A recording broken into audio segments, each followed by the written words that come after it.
السلام علیکم ورحمۃ اللہ وبرکاتہ۔ امید ہے سبھی حضرات خیر و عافیت کے ساتھ ہوں گے۔ میرا نام نور الحق ہے اور میں پروفٹ سیریز شروع کرنے جا رہا ہوں، اور اس سیریز میں ہم سارے نبیوں کے واقعات ایک ایک کر کے سنیں گے۔ یہ سیریز بہت ہی مزیدار اور انٹرسٹنگ ہونے والی ہے۔ جو حضرات نبیوں کے واقعات سننے میں دلچسپی رکھتے ہیں، دینی مسائل، دینی باتوں کو سننے میں دلچسپی رکھتے ہیں، وہ ہمارے چینل کو ضرور سبسکرائب کر لیں۔ تو چلیے شروع کرتے ہیں۔ بسم اللہ الرحمن الرحیم۔ آج ہم حضرت آدم علیہ السلام کا واقعہ سنیں گے۔ حضرت آدم علیہ السلام اللہ کے پہلے نبی اور پیغمبر تھے جنہیں اللہ نے اپنے ہاتھوں سے بنایا تھا۔ ہم سبھی انسان انہی کی اولاد ہیں۔ تو چلیے شروع کرتے ہیں حضرت آدم علیہ السلام کی ریئل لائف اسٹوری۔ سورہ بقرہ میں اللہ نے حضرت آدم علیہ السلام کا ذکر کیا ہے۔ جب اللہ نے انسان کو پیدا کرنے کا ارادہ کیا تو فرشتوں سے فرمایا، میں زمین میں اپنا ایک خلیفہ بنانے والا ہوں۔ فرشتوں کو لگا کہ شاید ان کی عبادت میں کوئی کمی رہ گئی ہے، اس لیے اللہ نئی مخلوق بنانے کا ارادہ کر رہے ہیں۔ انہوں نے اللہ سے کہا، اے اللہ، کیا تو ایسی مخلوق پیدا کرے گا جو زمین میں فساد کرے گی اور خون خرابہ کرے گی؟ ہم تو آپ کی تسبیح، حمد اور پاکی بیان کرتے ہیں۔ اللہ نے جواب دیا، جو میں جانتا ہوں وہ تم نہیں جانتے۔ پھر اللہ نے آدم علیہ السلام کو علم سے نوازا اور کچھ چیزوں کے نام سکھائے۔ اس کے بعد اللہ نے آدم علیہ السلام کو فرشتوں کے سامنے پیش کیا اور فرمایا، اگر تم سچے ہو تو ان چیزوں کے نام بتاؤ۔ فرشتوں نے کہا، ہمیں وہی علم ہے جو آپ نے سکھایا ہے، اس کے بعد اس کے علاوہ ہمیں کچھ نہیں معلوم۔ تب اللہ نے آدم علیہ السلام سے کہا کہ تم ان چیزوں کے نام بتاؤ۔ جب آدم علیہ السلام نے ان کے نام بتا دیے تو اللہ نے فرشتوں سے کہا، میں نے نہ کہا تھا کہ میں آسمانوں اور زمین کی چھپی باتوں کو جانتا ہوں؟ پھر اللہ نے فرشتوں کو حکم دیا کہ آدم کو سجدہ کرو۔ سارے فرشتے سجدے میں گر پڑے، مگر شیطان نے انکار کر دیا۔ اللہ نے پوچھا، اے ابلیس، تجھے کیا ہوا کہ تو سجدہ کرنے والوں میں شامل نہیں ہوا؟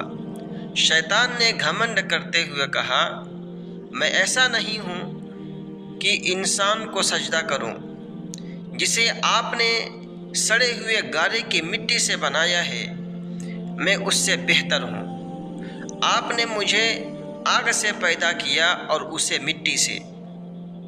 اللہ نے فرمایا، یہاں سے نکل جا، تو مردود ہے اور قیامت تک تجھ پر لعنت برسے گی۔ شیطان نے کہا، مجھے قیامت تک مہلت دیں۔ اللہ نے فرمایا، تجھے مہلت دی گئی۔ شیطان نے کہا، تو نے مجھے گمراہ کیا ہے، میں انسانوں کی سیدھی راہ پر بیٹھوں گا، میں ان کے آگے سے، پیچھے سے، دائیں سے اور بائیں سے آؤں گا، ان میں سے زیادہ تر تو شکر گزار نہیں پائے گا۔ اللہ نے فرمایا، یہاں سے نکل جا، جو تیری بات مانے گا میں تم سب سے جہنم کو بھر دوں گا۔ میرے خاص بندوں پر تیری کوئی زور نہیں چلے گی۔ جنت میں آدم علیہ السلام کو تنہا محسوس ہوتا تھا، پھر اللہ نے حوا علیہ السلام کو پیدا کیا تاکہ آدم علیہ السلام کو سکون ملے۔ اللہ نے حکم دیا، اے آدم، تم اور تمہاری بیوی جنت میں رہو، جہاں سے چاہو کھاؤ، لیکن اس درخت کے پاس مت جانا ورنہ تم ظالموں میں سے ہو جاؤ گے۔ شیطان نے دونوں کے دل میں وسوسہ ڈالا اور کہا، تمہیں اس درخت سے اس لیے روکا گیا ہے کہ کہیں تم فرشتے نہ بن جاؤ یا ہمیشہ زندہ نہ ہو جاؤ۔ اس نے قسمیں کھا کر کہا کہ میں تمہارا بھلا چاہتا ہوں، پھر دھوکے سے انہیں اس درخت کے پاس لے گیا۔ جیسے ہی انہوں نے پھل کھایا ان کا سطر کھل گیا اور وہ پیڑوں کے پتوں سے اپنے آپ کو ڈھکنے لگے۔ اللہ نے پکارا، کیا میں نے تمہیں اس درخت سے منع نہیں کیا تھا؟ کیا میں نے نہیں کہا تھا کہ شیطان تمہارا کھلا دشمن ہے؟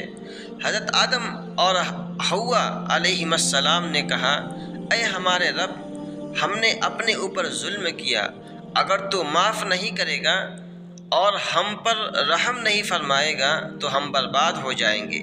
اللہ نے فرمایا، اب تم سب جنت سے نیچے اتر جاؤ، اب سے تم ایک دوسرے کے دشمن ہو، تمہارے لیے زمین میں رہنا، وہیں مرنا اور وہیں سے دوبارہ اٹھایا جانا ہے۔ دنیا میں آنے کے بعد حضرت آدم علیہ السلام نے 40 سال تک اللہ سے معافی مانگی۔ اللہ نے رحم کیا اور انہیں معاف کر دیا۔ اللہ نے کہا، تم اور تمہاری اولاد دنیا میں رہو، جب میری طرف سے کوئی نبی ہدایت لے کر آئے تو اس کی ماننا۔ جو لوگ میری آیتوں کو جھٹلائیں گے وہ دوزخ میں جائیں گے اور ہمیشہ اسی میں رہیں گے۔ پھر آدم علیہ السلام اور حوا علیہ السلام دنیا میں رہنے لگے۔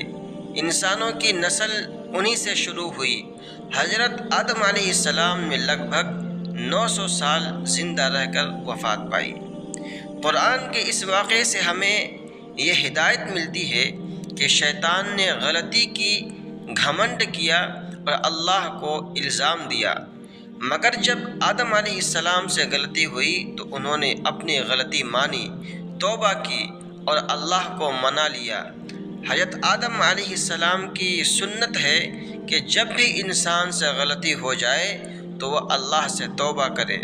اللہ بہت معاف کرنے والا اور رحم کرنے والا ہے۔ تو یہ تھا حضرت آدم علیہ السلام کا بہترین واقعہ۔